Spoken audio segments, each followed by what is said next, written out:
നമസ്കാരം. ഞാൻ അഡ്വക്കേറ്റ് ദേവനാരായണ, ആലപ്പുഴയിൽ നിന്നാണ്. ശ്യാമേട്ടൻ്റെ തുടക്കകാലം തൊട്ടുള്ള ഒരു സബ്സ്ക്രൈബറാണ്. അപ്പോൾ റിവർ ഇന്ത്യയുടെ ജനറേഷൻ 3 2026 ജനുവരി 2 ഞാൻ ഡെലിവറി എടുത്തിരുന്നു. അപ്പോൾ അതിൻ്റെ ഒരു ഓണർഷിപ്പ് റിവ്യൂ ആയിട്ട് ഇതിനെ കണ്ടാൽ മതി. അപ്പം ഞാനിപ്പോൾ ഒരു 1160 കിലോമീറ്റർ, അത്ര പറയത്ത കിലോമീറ്റർ ഓടിയിട്ടില്ല, പക്ഷേ നമുക്കൊരു വണ്ടി എന്താണെന്ന് മനസ്സിലാക്കാനും വേണ്ടിയിട്ടുള്ള കിലോമീറ്റർ ആയിട്ടുണ്ടെന്നാണ് എൻ്റെ വിശ്വാസം. പിന്നെ അതിൻ്റെ കുറച്ച് പോസിറ്റീവ്സും നെഗറ്റീവ്സും എല്ലാ ആസ്പെക്ട്സും കവർ ചെയ്തുകൊണ്ട് ചെറിയൊരു ഒരു ഓണർഷിപ്പ് റിവ്യൂ ആയിട്ട് ഇതിനെ കണ്ടാൽ മതി. അപ്പം ഞാനതൊരു നോട്ട് പോലെ എഴുതി വെച്ചിട്ടുണ്ട്, മറന്നു പോകാതിരിക്കാൻ വേണ്ടിയിട്ട്. അപ്പം നമുക്ക് ആദ്യം നെഗറ്റീവ് നിന്ന് തന്നെ തുടങ്ങാം. എന്നെ സംബന്ധിച്ച് അത് നമുക്കത് യൂസ് ടു ആവാവുന്ന കാര്യങ്ങളേ ഉള്ളൂ.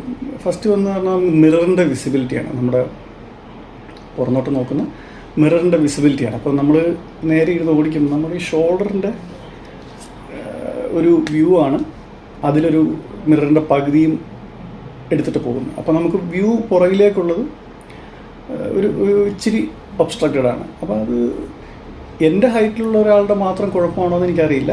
എന്നെ സംബന്ധിച്ച് അതൊരു മൈനർ ഇഷ്യൂ ആയിട്ട് പോയി. നമുക്ക് ശീലമാവും, കുഴപ്പമൊന്നുമില്ല, പല വണ്ടികൾക്കും ഉള്ളതാണ്. പിന്നെ നമ്മുടെ റെഗുലർ റോഡിൽ പോകുമ്പോൾ കുഴപ്പമില്ല. അല്ലാതെ ഇപ്പോൾ ഹൈവേ പോലത്തെ റോഡിലൊക്കെ പോകുമ്പോഴത്തേക്ക് നമ്മുടെ ഈ ഹെഡ് ലാമ്പിൻ്റെ ഒരു ത്രോ ഉണ്ടല്ലോ, ഒരു ബ്രൈറ്റ്നെസ് ഉണ്ടല്ലോ, അത് ഒരു ആവറേജ് അത്രേ ഉള്ളൂ. ഞാൻ ഒരു ഓല ജെൻ 1 യൂസറാണ്. അതിൻ്റെ അത്രത്തോളം ഒരു ഹെഡ് ലാമ്പിന് ഒരു ത്രോ ഇല്ല. ഫാസ്റ്റ് ചാർജർ വണ്ടിക്ക് സപ്പോർട്ടഡ് ആണ്. ഷോറൂമുകളിൽ അവരുടെ ഷോറൂം പർപ്പസസിന് വേണ്ടിയിട്ട് അവർ ഫാസ്റ്റ് ചാർജർ യൂസ് ചെയ്യുന്നുണ്ട്. അതൊരു 10 to 85% ഇൻ 1.5 hours അങ്ങനെ എന്തോ എടുക്കുള്ളൂ. വളരെ ഫാസ്റ്റാണ്. അപ്പോൾ അതിപ്പോൾ നിലവിൽ പബ്ലിക്കിന് സെയിലിനോ യൂസിനോ അവൈലബിൾ അല്ല. അപ്പോൾ അതൊരു ഭാവിയിലാക്കുമെന്ന് പറഞ്ഞു. അപ്പോൾ ടെക്നിക്കലി അതൊരു നെഗറ്റീവായിട്ട് പറയാൻ പറ്റില്ല, എന്നാലും പറഞ്ഞു എന്നുള്ളൂ. പിന്നെ വരുന്നത്, ഞാനിതിൻ്റെ സെക്കൻഡ് ജനറേഷൻ തൊട്ടാണ് നമുക്ക് കേരളത്തിൽ അവൈലബിൾ ആയിട്ടുള്ളത്. അപ്പോൾ സെക്കൻഡ് ജനറേഷൻ ഞാനിതിൻ്റെ ടെസ്റ്റ് ഡ്രൈവ് ചെയ്തപ്പോഴത്തേക്കും അപ്പോഴും ഇപ്പം ഞാൻ ഈ ജെൻ 3 ഉപയോഗിക്കുമ്പോഴും എനിക്ക് നോട്ട് ചെയ്യുന്നൊരു എന്നെ സംബന്ധിച്ച് വണ്ടിയുടെ ബാക്കി എല്ലാ ഭാഗങ്ങളും നല്ല ബിൽഡാണ്. നല്ല ബിൽഡെന്ന് പറഞ്ഞാൽ നല്ല ടാങ്ക് പോലെ ഉണ്ടാക്കിയിരിക്കുന്നത്. അപ്പോൾ ഇതിൻ്റെ ചാർജിങ് പോർട്ട് ഓപ്പൺ ചെയ്യുന്നൊരു ഒരു നോബുണ്ട്. നമ്മുടെ ഈ പഴയ ജനറേറ്ററിൻ്റെ ഒക്കെ ചോക്ക് വലിക്കുന്ന പോലത്തെ ഒരു സെറ്റപ്പ് നമ്മുടെ ഗ്ലൗ ബോക്സിൻ്റെ ഉള്ളിൽ ഇങ്ങനെ വലിക്കുന്നത്. അത് ഇച്ചിരി ഒരു ഫ്ലിംസി ആയിട്ട് ഫീൽ ചെയ്തിട്ടുണ്ട്. വേറെ വണ്ടിയുടെ ബോഡി പാനൽസ്, അതിൻ്റെ ഫുഡ് റെസ്റ്റുകൾ, സ്വിച്ച് ഗിയറുകൾ എല്ലാം അടിപൊളിയാണ്. അപ്പോൾ ഇത്രയേ ഉള്ളൂ നെഗറ്റീവായിട്ട് എനിക്ക് പറയാൻ. പിന്നെ നമുക്കിതിൻ്റെ പോസിറ്റീവ്സേ ഉള്ളൂ. നല്ല റൈഡ് ക്വാളിറ്റിയാണ് ഒന്നാമത്തെ കാര്യം. നല്ല വൈഡ് സീറ്റാണ്, നല്ല സസ്പെൻഷനാണ്. ഒരു കുഴിയിൽ വീണ് കഴിഞ്ഞാൽ നമുക്കൊരു ഇങ്ങനെ ആ കുഴിയിൽ, ഒന്നാമത്തെ കാര്യം വീല് വലുതായതുകൊണ്ട് ചെറിയ കുഴികളിൽ അത് ഇറങ്ങില്ല, അതിൻ്റെ മേലെ കൂടെ സ്കിപ്പ് ചെയ്ത് പോകും. വലിയ കുഴികളിൽ വീണാൽ തന്നെ അത്യാവശ്യം ഒരു റെഗുലർ സ്പീഡിൽ ഒരു 10-30 കിലോമീറ്റർ സ്പീഡിലാണെങ്കിൽ പോലും നല്ല ഡാമ്പിങ് ആണ്. ഫ്രണ്ടിലൊരു ലോക്കബിൾ ഗ്ലൗ ബോക്സ് ഉണ്ട്. അതിൻ്റെ ഉള്ളിൽ തന്നെയാണ് നമ്മുടെ ഈ ചാർജിങ് പോർട്ടിൻ്റെ ലിഡ് തുറക്കുന്ന ഒരു ലിവർ വരുന്നത്. പിന്നെ സീറ്റിൻ്റെ അടിയിൽ നല്ല ഹ്യൂജ് ആയിട്ടുള്ള അണ്ടർ സീറ്റ് സ്റ്റോറേജ് ഉണ്ട്. ഒരു ഫുൾ ഫേസ് ഹെൽമെറ്റ് വെക്കാം, ഒരു ഹാഫ് ഫേസ് ഹെൽമെറ്റ് വെക്കാം. പിന്നെ നമുക്ക് അതിൻ്റെ കൂടെ വേണമെങ്കിൽ അല്ലറ ചില്ലറ സാധനങ്ങളൊക്കെ വെക്കാം. സ്പേസിന് ഒരു പരിമിതികളും ഇല്ല. അതിനകത്ത് ഒരു LED ലൈറ്റും കൊടുത്തിട്ടുണ്ട്. അതിനകത്ത് വണ്ടിയിൽ സാറ്റിസ്ഫൈഡ് ആണോ എന്ന് ചോദിച്ചാൽ 100% ഞാൻ സാറ്റിസ്ഫൈഡ് ആണ്. 100% ഞാൻ ആൾക്കാർക്ക് റെക്കമെൻഡ് ചെയ്യും. സ്കൂട്ടർ എന്നുള്ള നിലയ്ക്ക് കാണുന്നതിനേക്കാൾ ഞാൻ ഇഷ്ടപ്പെടുന്ന അതിനൊരു ബൈക്ക് ആയിട്ട് തന്നെ കണക്കൂട്ടുന്നതായിരിക്കും നല്ല. കാരണം ഒരു സ്കൂട്ടറിൻ്റെ ഒരു ടിപ്പിക്കൽ റൈഡിങ് പൊസിഷനല്ല, നല്ല വൈഡ് ഹാൻഡിൽ ബാറും കാര്യങ്ങളൊക്കെയാണ്, നല്ല കംഫർട്ടബിളാണ്. അതായത് ഒരു ഇന്ന കാറ്റഗറി ആൾക്കാർക്ക് മാത്രമേ, ഇന്ന ഏജ് ഗ്രൂപ്പിലുള്ള ആൾക്കാർക്ക് മാത്രമേ ഇത് യൂസ് ചെയ്യാൻ പറ്റുള്ളൂ എന്നുള്ള ലിമിറ്റേഷൻസ് ഒന്നുമില്ല.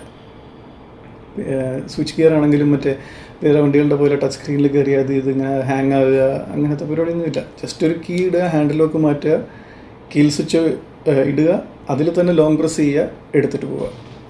That simple. ഒരു നോൺസെൻസും ഇല്ല. ബൂട്ട് ഓപ്പണിങ്ങിനാണെങ്കിലും ഗ്ലൗ ബോക്സ് ഓപ്പണിങ്ങിനാണെങ്കിലും എല്ലാം കീ തന്നെ. അതിനൊന്നും ഇലക്ട്രോണിക് ആക്ടിവേഷൻ ഇല്ല.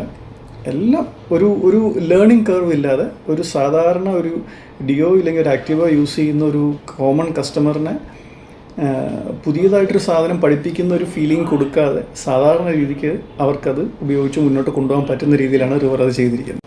പിന്നെ വണ്ടിയുടെ ഡിസൈൻ ആണെങ്കിലും ഈ പറഞ്ഞ പോലെ ചിലർക്ക് ഇഷ്ടപ്പെടും, ചിലർക്ക് ഇഷ്ടപ്പെടത്തില്ല. പക്ഷേ ഇഷ്ടപ്പെടുന്നവരുമാണ് കൂടുതൽ എന്നുള്ളതിൻ്റെ തെളിവാണ് അതിൻ്റെ സെയിൽസ് കൂടി വരുന്നത്. പിന്നെ ഇപ്പം ശ്യാമേട്ടൻ്റെ വീഡിയോ കാണുന്നവർക്കറിയാം, യമഹ പോലുള്ള ഒരു മൾട്ടിനാഷണൽ കമ്പനി റിവർ പോലെ ഒരു 2 മലയാളികൾ സ്റ്റാർട്ട് ചെയ്തൊരു വെഹിക്കിൾ 2 വീലർ ഡെവലപ്മെൻറ്റ് ഒരു കമ്പനിയിലേക്ക് അത്രയും ഹെവി ആയിട്ട് ഇൻവെസ്റ്റ് ചെയ്യണമെന്നുണ്ടെങ്കിൽ അതിലൊരു സ്റ്റഫ് ഉണ്ടെന്ന് മനസ്സിലാക്കിയിട്ടാണ് ഇൻവെസ്റ്റ് ചെയ്യുന്നത്. പിന്നെ വന്നിട്ട് വണ്ടിയുടെ ഞാൻ പറഞ്ഞല്ലോ, നേരത്തെ പറഞ്ഞ കുറച്ചുകൂടെ റേഞ്ച് ഉണ്ടായിരുന്നെങ്കിൽ, ആക്ച്വലി വെഹിക്കിൾ ഈസ് കേപ്പബിൾ, വണ്ടി നല്ല കേപ്പബിളാണ്. കുറച്ചുകൂടെ റേഞ്ച് ഉണ്ടായിരുന്നെങ്കിൽ നമുക്കിതിനെ ശരിക്കും യൂട്ടിലൈസ് ചെയ്യാം. ഒരു ലോങ് ഡിസ്റ്റൻസ് എടുത്തുകൊണ്ട് 100-150 കിലോമീറ്ററൊക്കെ എടുത്തുകൊണ്ട് പോകണമെന്നുണ്ടെങ്കിൽ ടെൻഷൻ ഫ്രീ ആയിട്ട് യൂസ് ചെയ്തു. അറ്റ്ലീസ്റ്റ് കുറച്ചുകൂടെ ബിഗ്ഗർ ബാറ്ററി അല്ലെങ്കിൽ ഫാസ്റ്റ് ചാർജറിൻ്റെ ഓപ്ഷൻ പ്രൈവറ്റ്ലി പർച്ചേസ് ചെയ്യാനുള്ളൊരു പ്രൊവിഷൻ കൊടുത്തിരുന്നാലും മതിയായിരുന്നു. നിലവിൽ ആ ഒരു ഓപ്ഷൻ വന്നിട്ടില്ല. ഒരു 10-30 കിലോമീറ്ററോടെ അഡീഷണൽ റേഞ്ച് കിട്ടിയാൽ ഹാപ്പി ആവുമെന്ന് ചോദിച്ചാൽ ഡെഫിനറ്റ്ലി ഹാപ്പി ആവും. പക്ഷേ ആസ് ഓഫ് നൗ നമുക്കൊരു 110 കിലോമീറ്റർ 120 കിലോമീറ്ററാണ് മാക്സിമം ഒരു സീലിംഗ് എന്ന് പറഞ്ഞാൽ. നമുക്കൊരു ആ ഫാസ്റ്റ് ചാർജർ ഞാൻ പറഞ്ഞല്ലോ, ആസ് ഐ ടോൾഡ്, നമുക്ക് ആ ഒരു ഫാസ്റ്റ് ചാർജർ പബ്ലിക്കിന് അവൈലബിൾ ആയിരുന്നെങ്കിൽ ഒരു 1.5 മണിക്കൂർ താഴെ മതി ചാർജ് കയറാൻ. പിന്നെ വന്നിട്ട് നമുക്ക് ചാർജർ 750 വാട്ട്സിൻ്റെ ചാർജറാണ് വരുന്നത്. ഒരു 5 to 6 hours ആണ്. 5 to 6 hours എന്ന് പറഞ്ഞാൽ എനിക്കിപ്പോൾ ഞാൻ ഒരു 20% കുത്തിയിട്ടാലൊരു 5.25 മണിക്കൂർ മാക്സിമം മതി ചാർജ് കയറിയില്ല. പിന്നെ വലിയ വീലാണ്, 14 ഇഞ്ച് വീലാണ്, അതിനനുസരിച്ച് വലിയ ടയറാണ്.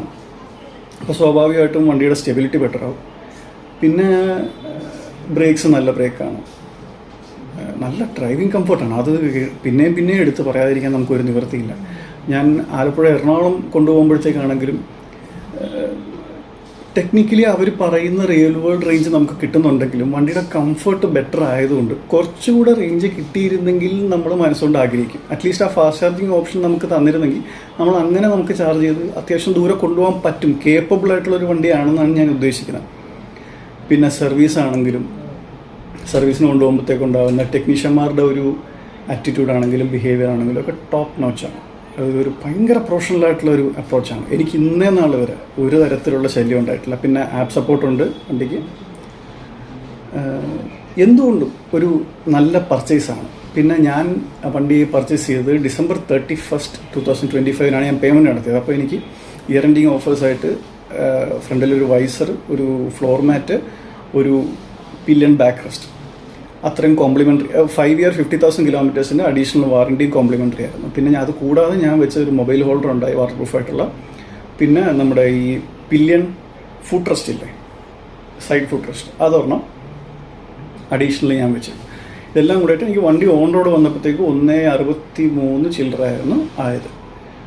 5 years 50,000 കിലോമീറ്റേഴ്സിൻ്റെ വാറണ്ടി ഉൾപ്പെടെയാണ് ഈ പറഞ്ഞത്.